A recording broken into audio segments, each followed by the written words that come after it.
네, 안녕하십니까. 고객입니다. 오늘은 3월 18일 월요일입니다. 오늘 장의 특징이, 그죠? 그 정치 테마. 한동안 조용했죠. 선거를 하는데도 불구하고 정치 테마나 이런 것들은 주시장에서 한동안 조용했어요. 그러다 보니까 가장 앞전까지는 한동훈 테마가 핫했다가, 그죠? 시간이 지나니까 잊혀지고, 그러다 보니까, 정치판과 어떤 주식시장은 별개처럼 움직였는데, 오늘 보면 그 조국 테마, 그죠? 하청기계가 상한가 가고, 조국, 그죠? 조국, 그 혁신당이죠. 여기에서, 비례 지지율이 1위가 나왔어요. 그러다 보니까 이 주식시장의 테마가 또 조국 테마로 확 이동돼 간 거죠.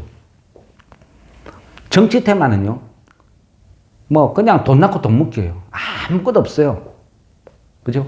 무슨 관계가 있어요. 그리고 그동안 수많은 정치인들이 내 이 회사하고 아무 상관없어요. 그죠? 이야기도 했잖아요. 뭐 이재명 대표나 뭐 한동훈 대표 이런 사람들도 뭐 정치 테마 내하고 아무 상관없다. 이야기도 여러 차례 했어요. 근데 주시장은 그냥 각자 해석하는 거예요. 그냥 도박이죠, 도박. 돈 낳고 돈 먹기. 그러다 보니까 확 몰리는 거예요.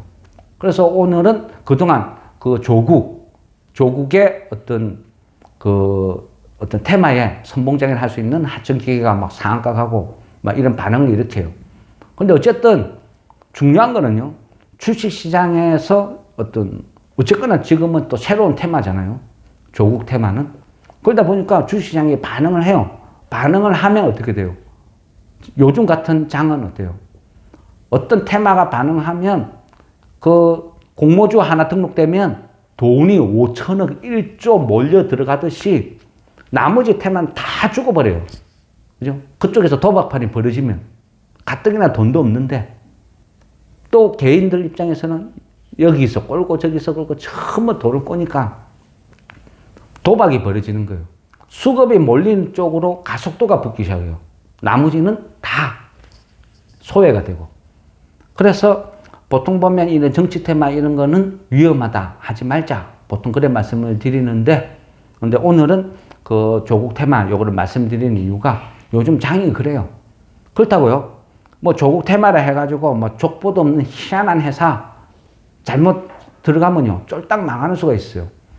어떤 경우에도요, 부실주는 사면 안 돼요. 더구나 지금은 감사보고서 쭉쭉쭉쭉 나오죠. 감사보고서 의견 거절되면 바로 거래 정지예요. 그래서 조국 테마가 아니고 뭐 조국 그냥 더한 테마가 벌어져도 이거는 아니다. 이거 재무구조나 이런 거 봤을 때 이거는 절대 아니다 싶으면요, 상한가를 가든지 말든지 절대 그 관심도 두면 안 돼요. 그거는 전제를 딱 깔고 시작해야 된다. 그래 되는 거고요. 오늘도 그 몇 종목 움직이는 거 보니까 뭐 조국이 뭐 부산 사람이거든요. 부산에서 그 학교도 다녔고, 그러다 보니까 그 대신동이라는 쪽에, 그러니까 부산의 대신동이라는 쪽에 그 해강고등학교를 나온 걸로 알고 있어요. 근데 거기에서 어떤 선박회사, 이런 회사는요, 택시 타고 가도 한 30분 넘게 가야 돼요. 거리로 따지면요, 이거는 뭐 인근도 아니거든요. 그런 것들이 뭐 인근 지역 어쩌고 저쩌고 하면서 뭐 깝짝깝짝대고 찌라시가 돌고 하는데 말도 안 되는 찌라시가 돌기 시작하는 거죠. 그런 것들은 아예 보면 안 된다. 또 그런 것들의 특징이 뭐냐면 쓰레기주. 재무구조고 뭐고 완전 엉망인 쓰레기주를 뭐 조국 관련주다, 무슨 관련주다 띄우는 거죠. 띄워서 급등시키고 세력은 다 팔아먹고 어느 순간 보니까 개인들이 그거 다 들고 지극끼리 치고받고 하고 있는 그런 상황을 연출하는 거예요. 그게 테마의 속성이거든요. 그래서 조심해야 된다. 그래서 굳이 막 조국 테마 이거저거 막 쫓아다니고 할 필요 없어요. 위험해요. 좋은 거는 그냥 가능성 있는 거, 바닥에 기고 있는 거, 회사가 괜찮은 거, 이런 게 조국하고 엮였다. 그럼 그런 것들은 뭐 배팅 실만 하겠죠.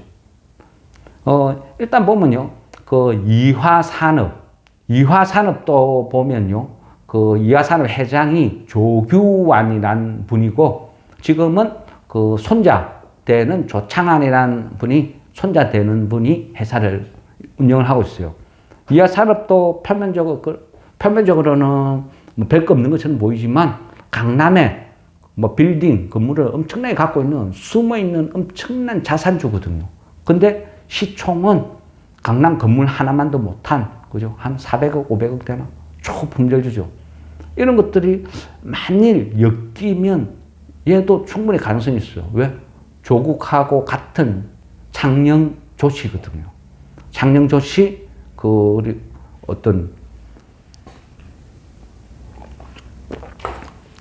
같이 이제 우리가 대통령 선거할 때, 그죠? 파평윤 씨 막 엮어가지고 몇 대선 하자 막 엮듯이 무슨 일이 벌어질지 몰라요.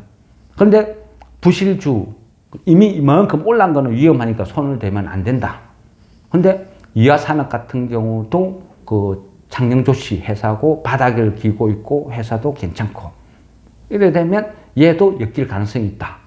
그리고 또 하나는 보면 그죠? 앞전에 우리가 관심을 갖고 했던 거죠. 바이오링크. 제가 봤을 땐 개인적으로는 인공지능 세상이 진행이 되면 진행이 될수록 바이오링크도 충분히 잠재력이 있다. 좋다. 그리고 현재 회사가 돌아가는 상황을 봤을 때는 얘는 끝까지 지고 가야 된다. 어떤 그런 쪽으로 보는 종목이죠. 정치 테마가 아니고. 그런데 어쩌다가 보니까 엮였으니까 말씀을 드린 거예요. 이 바이오링크 대표가 조영철이라는 분이거든요. 근데 똑같아요. 창녕조씨. 같은 거죠. 그리고 이분은 보면 창녕조씨 종친 회장하고 같은 학렬이에요. 조국 분하고 똑같이 서울대 출신이고. 그리고 지금 바이오링크 같은 경우는 조금 더 약간 높이 평가를 해준다 할 것 같으면, 그죠? 이 조영철 이 대표가 정보보호산업협회 올해부터 회장을 맡고 있죠. 회장을 맡고 있다 보니까 어쨌든 중소기업 연합 이런 쪽에 엄청난 영향력이 있다는 거죠. 어쨌든 회장이라는 이 직함 자리를 갖고 있으니까 어떤 식으로든 자기의 성향에 따라서 정치적인 이 파급력이 충분히 있다 이래 볼 수도 있겠죠. 그런데 한국인의 특징은 뭐죠? 우리가 남이가 이런 게 있죠. 같은 창녕조씨니까, 그죠?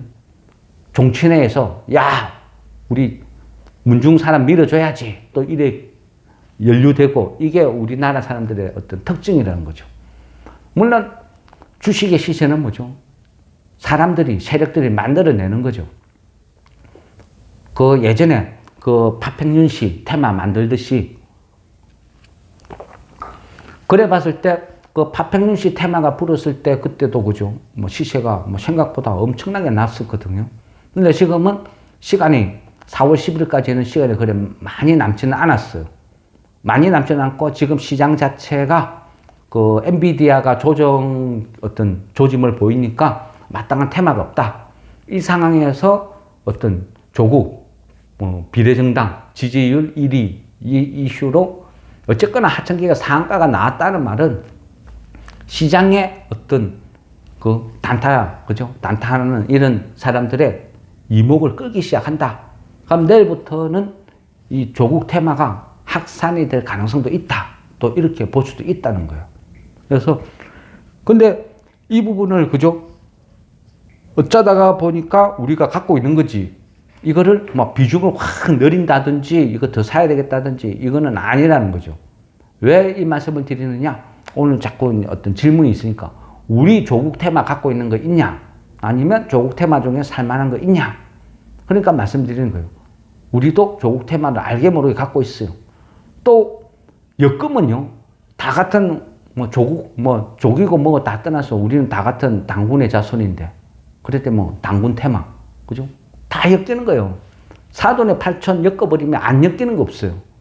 그래서 모든 기업도 갖다 붙이기 나름. 그런데 어떤 식으로든 부실주로 연루되면 안 된다. 그건 엄청 위험하다. 그죠?